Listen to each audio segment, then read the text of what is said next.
途中で帰りたくなる距離を歩き切った、多摩モノレール町田延伸ルート後編。町田延伸で、病院や学校へのアクセスが改善される？モノレールが通るとは思えない道を行く。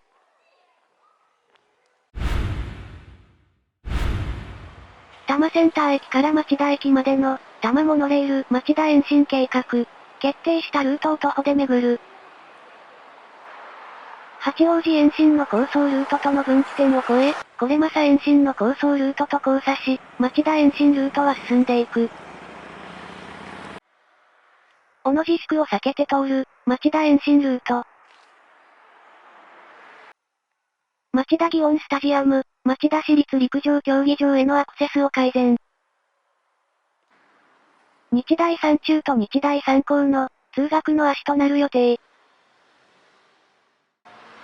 多摩モノレール町田延伸、後編のスタートです。前編では、日大三高入口交差点を過ぎて、桜台通りに入る、この交差点のところまで歩いてきました。多摩センター駅からスタートした前編を見たい方は、概要欄のリンクからご覧ください。解説役は、僕、スクッチです。僕、ヤッチは聞き役。それでは、旅ロボの深掘り旅、スタートです。旅ロボの、深掘り旅。ここは、東京都町田市です。目立つ建物とか施設とかはありませんが、多摩モノレールの町田延伸ルートになっています。前編の動画はこの場所で終了したので、後編はこの場所からスタートしようと思います。ここはどこ？って場所からだけど、前編を見てくれた人なら、納得するスタート地点のはず。多摩モノレールは、こっちの多摩センター駅方面から来て、この交差点を左に曲がります。曲がった先の道は、桜台通りです。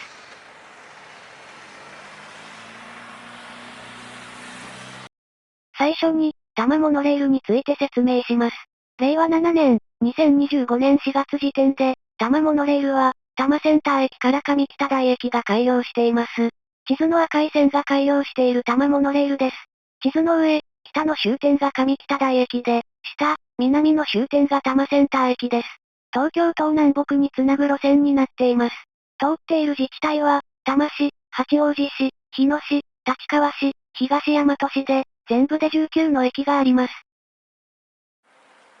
多摩モノレールには延伸計画があり、以前に多摩モノレール箱根ヶ崎延伸の動画を出しました。今回の動画は、多摩モノレール町田延伸の後編になります。その他にも、八王子延伸、これ正延伸、羽村、秋川、秋留の延伸の構想があります。埼玉県に延伸する、所沢延伸の話もあるんだよね。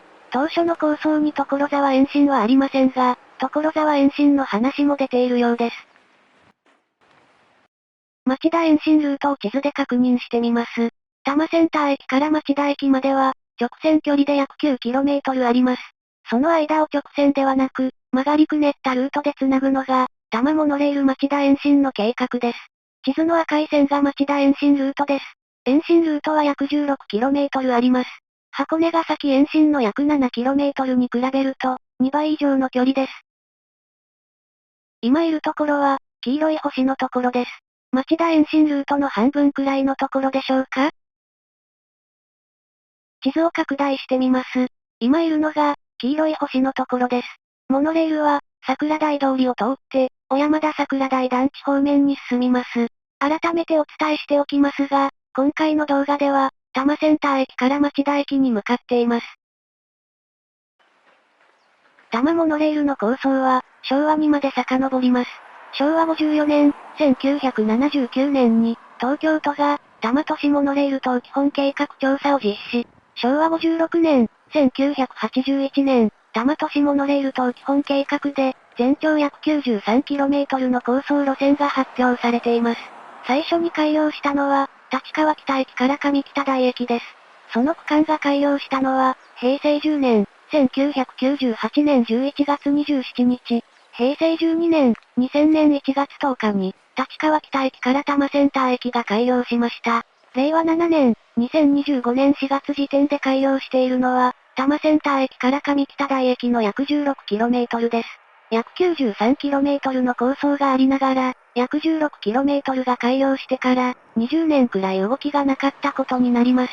先に動き始めた箱根ヶ崎延伸ルートの開業は、2030年代半ばを目標にしてるみたいです。また坂を登るんだね。前編の動画でも坂を登ったり下ったりしましたが、後編でもアップダウンのある道を進むことになります。詳しくはわかんないけど、鉄道だったらこの坂は登れなかったりするのかな？鉄道は急な坂を登れないみたいなので、モノレールだからこそ通れるルートなのかもしれませんね。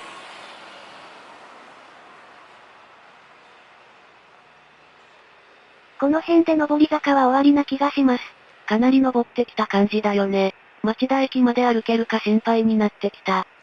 その心配もありますが、本当に延伸ルートなのかも心配になってきました。お、これは？モノレール延伸予定ルートの横断幕ですね。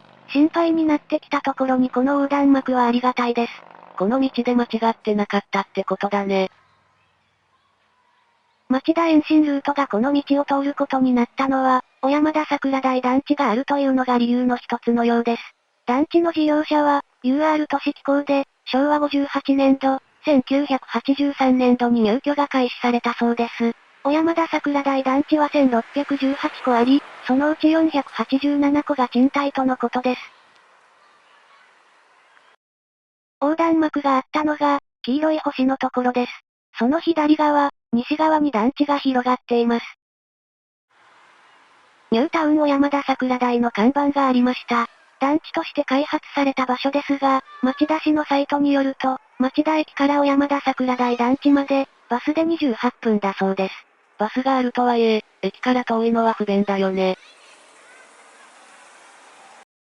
前編の動画でも説明しましたが、町田延伸のルート選定について触れたいと思います。間違ってる可能性はありますが、検討された4つの案のルートを地図で見てみます。検討された4つの案は、A 案、B 案、B' 案、C 案でした。この地図が、町田延伸ルートとして選ばれた、B 案のルートです。A 案は多摩センター駅側で短絡するルートで、その短絡部分を青い線で示してあります。B 案のように大回りしないのが、A 案の特徴です。紫の線で示してあるのが、B' 案のルートです。B' 案はほぼ B 案と同じですが、B 案よりも手前で曲がるルートになっています。緑の線が C 案のルートです。C 案は、町田駅側で短絡するルートになっています。A 案と同じように、B 案に比べて大回りしないのが特徴です。全部の案のルートを重ねると、このようになります。わかりにくい地図で申し訳ありませんが、B 案は町田市内の主要拠点をおおむね通過するルートだそうです。小山田桜台団地があるのが、黄色い星のところです。C 案が採用されたら、小山田桜台団地は経由しないことになっていました。建設コストが上がったとしても、小山田桜台団地は経由した方がいいような気がするね。住民の方々にとっては、ありがたいルート選定だと思います。でも、桜台通りのルートの途中にあるこのトンネルは、モノレールを通すには大変そうな気がします。トンネルの上は、尾根緑道みたいなので、上は通らない方がいいように思います。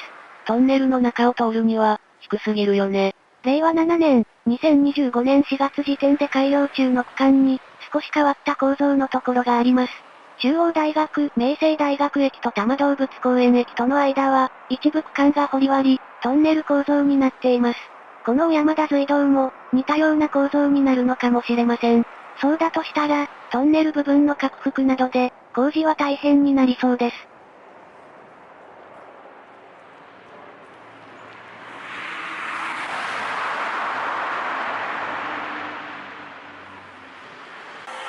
小山田隧道を抜けて、町田延伸ルートは直進していきます。ここから少し行って、延伸ルートから外れたところに、第2の休憩場所を見つけてあります。でも、日没時間を考えると、休憩できなそうです。そんな桜台通りが終わるところで、町田延伸ルートは左に曲がります。B 案が選ばれた他の理由が、この先にあります。こっちが多摩センター駅方面です。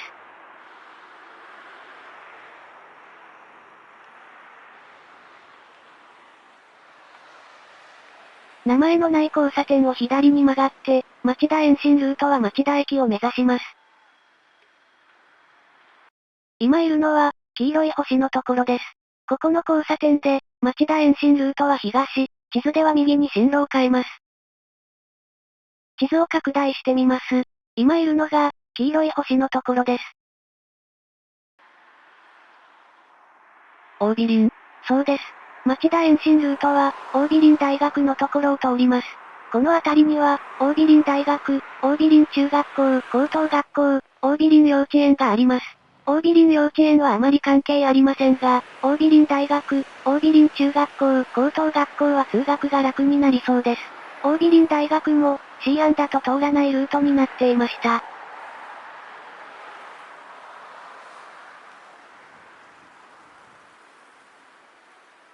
駅ができるとしたら、セブンイレブンのあたりでしょうか？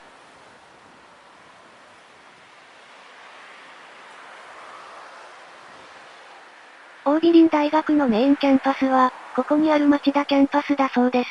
桜美林大学町田キャンパスの広さは、14万8891平方メートルで、東京ドーム約3個分みたいです。令和6年、2024年5月1日時点で、在籍者数は1万845人とのことです。他のキャンパスも合わせた人数ですが、メインキャンパスなら数千人は在籍してると思います。ちなみに、さっきのセブンイレブンは、黄色い星のところにあります。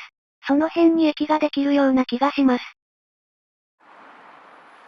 モノレール延伸予定ルートの看板がありました。町田延伸ルートは、この道をまっすぐ進みます。間掛交差点に来ました。この交差点で C 案のルートが合流して、すべての案が同じルートになります。今いるところは、黄色い星のところです。この先は、長い直線になります。地図を拡大してみます。今いるのが、黄色い星のところです。右上の赤い線は、多摩センター駅方面のルートです。町田延伸ルートとして決まった B 案のルートは、こっちから来て、この道を直進していきます。広めの中央分離帯があるので、道路の拡幅なしでモノレールを通せるのかもしれません。調べたところ、モノレール用地として、中央分離帯の幅が確保されているようです。C 案のルートだと、こっち方面から来て、間掛交差点を左に曲がって進むことになっていました。C 案は、日大三中と日大三高、小山田桜台団地、桜美林大学と桜美林中学校、高等学校を通らないルートです。決定した町田延伸ルートは、こっち方面から来て、交差点を直進して、町田駅方面に進みます。ここまで来れば、町田延伸ルート巡りも、終わりが見えてきたはずです。暗くなる前に町田駅に着けそうだね。そうですね。でも、休憩している余裕はなさそうです。そうなのか。また団地が見えてきました。ここは、木曽山崎団地地区です。この地区は、UR 都市機構の山崎団地、山崎第二団地、JKK 東京の基礎住宅、町田基礎住宅からなる地区です。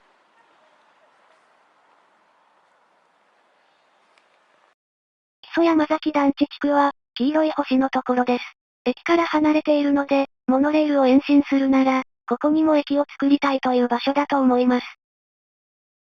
地図を拡大してみます。黄色い星の周辺に広がってるのが、木曽山崎団地地区です。建物がたくさんあるのがわかります。木曽山崎団地地区にも、短いトンネルがありました。ここは道路が掘り割りな感じで下がっているので、モノレールは上を通りそうです。気になるのはそこの歩道橋ですが、そのさらに上をモノレールが通ることになる気がします。町田市のサイトによると、木曽山崎団地地区は、1万125戸あって、そのうち賃貸が9154戸だそうです。小山田桜台団地より規模が大きいんだね。そうですね。だから、検討された全ルートで、ここを通ることになっていたんだと思います。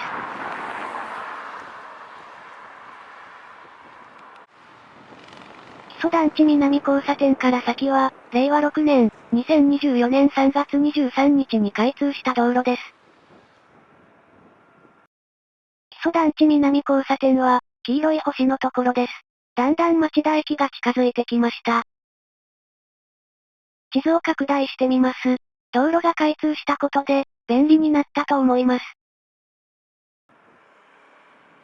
こっちが多摩センター駅方面で、すでに開通していた道路です。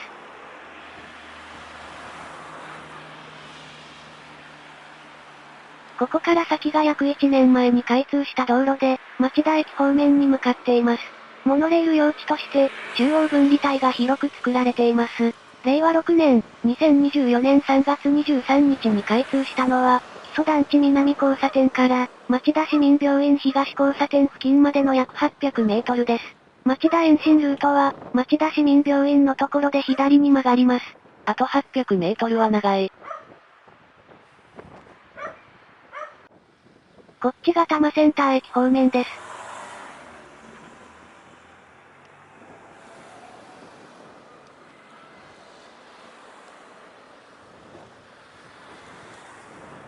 こっちがこれから行く町田駅方面です。桜台通りが終わってから、思ってた以上に長かった。もう帰りたい。町田市民病院が見えてきました。そろそろゴールの町田駅？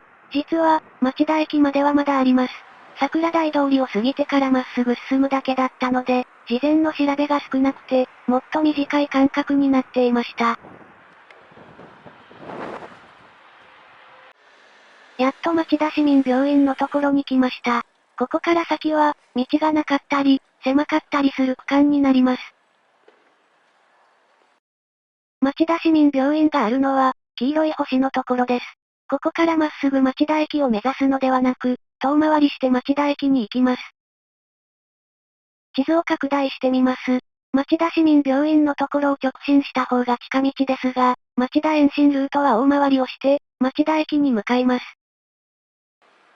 この先に交差点はありますが、モノレールは交差点手前の建物があるあたりを通ります。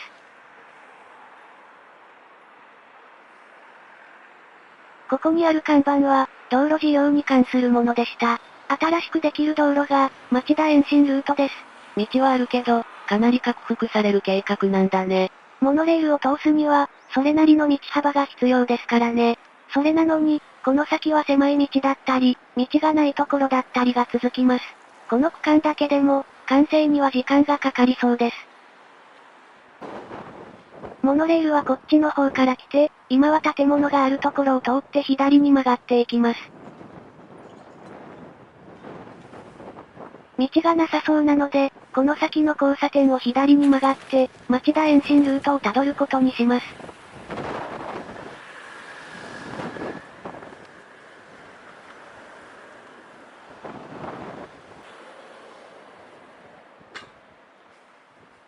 狭い道を通るんだね。この先は、こんな感じの道が続くみたいです。道路の境界から建物が離れてるけど、駐車場とかがあるのかな？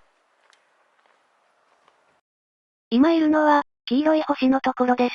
進行方向に向かって右側、地図だと下側にあるのは、今日はキリンの東京リサーチパークです。道路境界と建物が離れているのは、都市計画道路の設置を見越して開けてあるからだそうです。金額さえ折り合えば、この辺の用地取得は早そうだね。そうですね。開けてあるスペースを考えると、左側への拡幅は必要ない場所もあるかもしれませんね。ここにも道路事業の看板がありました。町田延伸ルートの予定地には、道がないところもあるので、今ある狭い道を通って進もうと思います。間違えそうになりましたが、ここは直進します。道路的には道なりではなく、左折ということになると思います。さらに狭い道になったね。住宅街な感じなので、撮影は最小限にして通り過ぎようと思います。狭い道を進んでいくと、町田中央公園の横を通ります。計画では、町田延伸ルートが町田中央公園を通ることになるようです。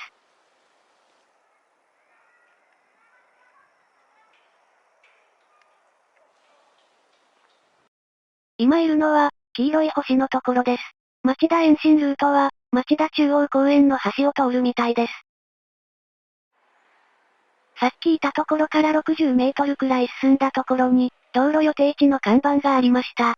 道路予定地は小さなスペースですが、ここの道が拡幅されることがわかります。町田中央公園には、体育館、野球場、テニスコートなどがあるそうです。町田延伸ルートの道路予定地は、体育館と野球場にはかからないようになってるみたいです。今いるのは、黄色い星のところです。町田中央公園の横の道が曲がるところにいます。道路の拡幅計画を見ると、この道は右側に拡幅されるようです。本当に、ここにモノレールが通るのか疑問に思うような道です。でも、町田中央公園は町田市の土地だと思うので、用地買収の必要がないことになります。道路の拡幅やモノレール延伸を考えると、費用や時間の節約になるルートだと考えられます。それに加えて、体育館や野球場へのアクセスも改善されるかもしれません。不自然な感じに遠回りするルートなのは、町田中央公園へのアクセス改善が目的なのかな？その可能性はありそうですよね。ただ、遠回りするのには、別の理由もありそうです。それについては、理由と思われる場所で触れようと思います。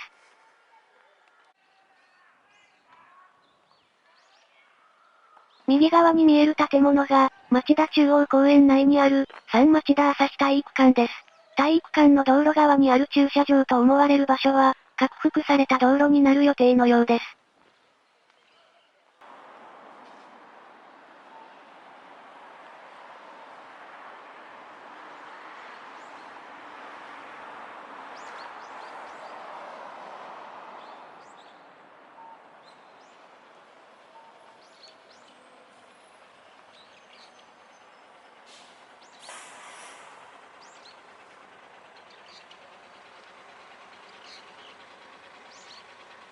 道路事業の看板の地図を見ると、どの辺りを道路が通るようになるかがわかると思います。この暴走シートと思われるもので覆われた辺りは、道路になる場所ですね。交差点を渡った先も同じようになっていますが、その先の民家のところを道路が通ることになります。こちら側には、道路予定地の看板があります。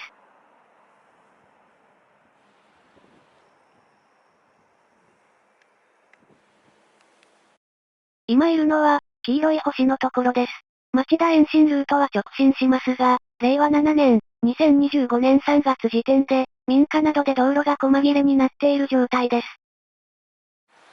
この先は、特に何かがあるというわけではなく、道がない区間が断続的にある状態です。少し省略しながら紹介していこうと思います。まっすぐ行くと民家がありますが、町田延伸ルートは直進していきます。比較的新しそうな家だけど、立ち退きになるのか。この辺にモノレールが通る予定です。次の場所は、黄色い星のところです。町田延伸ルートは向こうの方から来て、この交差点のところを直進していく計画だと思います。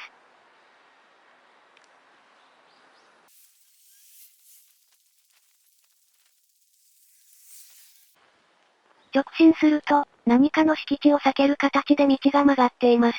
ここにあるのは、東京都立町田高等学校です。航空写真を見ると、道路予定地に校舎はないようですが、校庭などがかなり削られてしまいそうな感じです。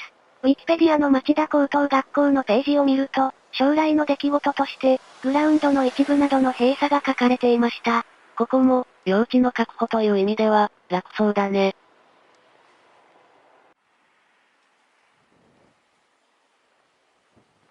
町田高校の先にも民家があります。新築に見える家もありますが、そこも道路予定地になっていると思います。次の場所は、黄色い星のところです。町田延伸ルートの赤い線は大体で引いてありますが、実際はもう少し左下、南西を通る気がします。この先も、町田延伸ルートは、民家があるところを通ります。この道路も拡幅されると思うので、道路沿いの建物に影響が出るはずです。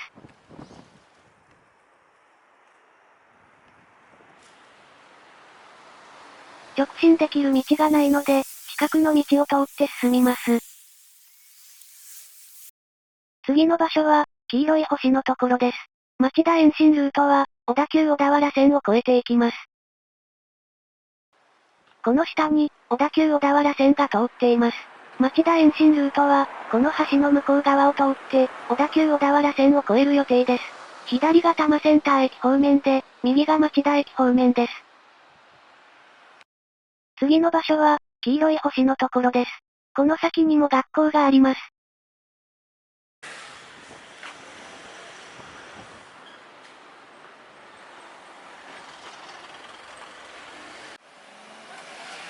町田延伸ルートがどこを通るか正確にはわかりませんが、目の前にある町田市立町田第二中学校をかすめていきそうです。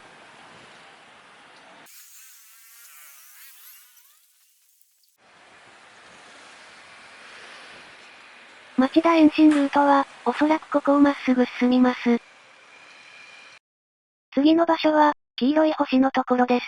町田第二中学校沿いの道です。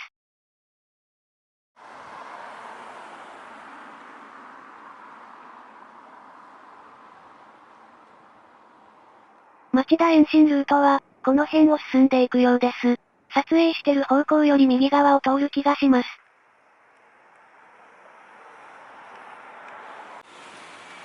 また道がないので、近くの道を通っていきます。右に見えるのは、芹ヶ谷公園です。芹ヶ谷公園は、豊かな緑と水の中に彫刻が点在する公園だそうです。敷地面積は約13万8000平方メートルで、東京ドーム約 2.9 個分です。町田駅から徒歩で約13分らしいので、モノレールの駅は、もっと近いところに設置するはずです。これが、少し遠回りして町田駅に行く理由の一つだと思います。町田延伸ルートは、奥に見える町田第二中学校の方から、民家があるところを通って、こっちの方に来ると思います。そして、この辺りで右に曲がって、芹ヶ谷公園内を通って、町田駅を目指します。この場所は、黄色い星のところです。ここで進路を変えたら、町田駅までまっすぐ進んでいきます。公園内をモノレールが通る計画なんだね。景観的にどうなのかなとは思いますが、そういう計画みたいです。次の場所は、黄色い星のところです。町田駅付近はモノレール用地が確保されていますが、ここはまだ用地が確保されていません。町田延伸ルートは、向こうの方から来て、ここを直進していくことになると思います。今歩いている道はカーブがありますが、道路計画としては、町田駅からさっきの辺りまで直進することになっています。芹ヶ谷公園の敷地内も含めて道路計画に入っているので、どのように整備されていくのかが気になります。道の途中に地図がありました。赤枠のところに道路が通ることになります。赤枠の左下にある道路が延伸して、さっきの場所まで行く計画です。その道路が、町田延伸ルートになっています。町田駅に続く大通りのところまで来ました。この大通りは原町田大通りで、この道が延伸して、芹ヶ谷公園の方まで行きます。ここからは、モノレール用地が確保されています。今いるのは、黄色い星のところです。町田延伸ルートと交差してる道を左上、北西に行くと、さっき通った町田市民病院のところの道に続いています。町田中央公園とか、芹ヶ谷公園を経由しないなら、モノレールはこの交差点で曲がることになってたのかな？そんな気がします。遠回りする必要がなければ、町田市民病院のところを直進した方が良さそうですからね。町田市民病院方面の渋滞がいつも通りなら、渋滞対策も兼ねた道路計画が立てられてたと思います。でも、現在の町田延伸ルートによる道路計画でも、経路が増えることになるので、渋滞対策にはなりそうです。モノレールは、原町田大通りの中央分離帯を通ります。ここにも地図があったので、延伸ルートを確認してみます。地図の現在地から右方向に道路が延伸して、そこに町田延伸ルートが通ることになります。今ある道は、歩道になるくらいな感じかもね。そんな感じですね。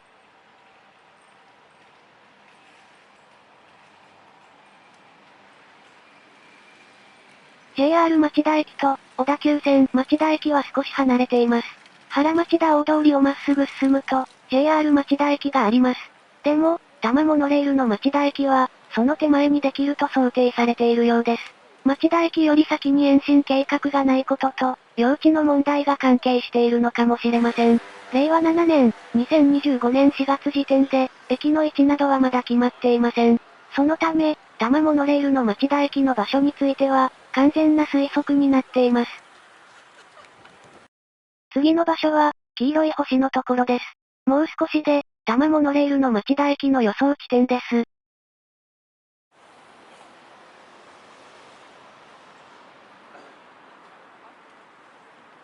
ここで、中央分離帯がなくなります。この先は、道幅が狭くなっているような気がします。中央分離帯がなくなった分だけ、道幅が狭くなってる感じがするね。ここにモノレールを通すと、さらに道幅が狭くなって、車の通行に支障が出そうな気がします。でも、多摩モノレールの町田駅設置が想定されてるのはこの先です。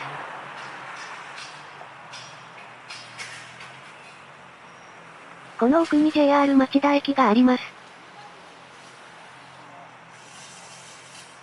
その手前にあるビルとビルをつなぐ通路あたりに、多摩モノレールの町田駅ができると想定されているようです。その近くに行ってみましょう。両側のビルは町田東急ツインズで、それらをつなぐ通路はクリスタルブリッジです。その下の道は、モノレールを通すには狭いような気がします。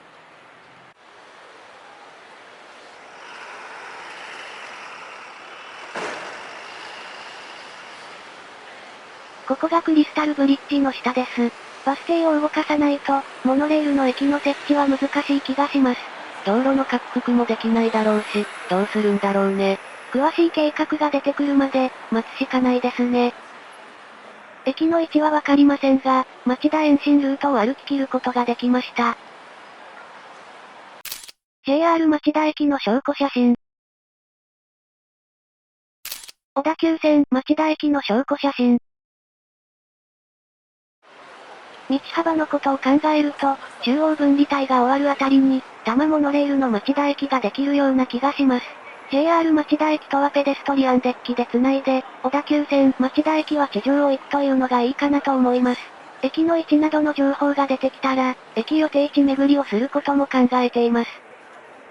ということで、今回の深掘り旅、多摩モノレール町田延伸後編は終わりです。それでは、また別の地でお会いしましょう。ご視聴ありがとうございました。チャンネル登録、高評価で、僕たちの旅を応援してくれると嬉しいです。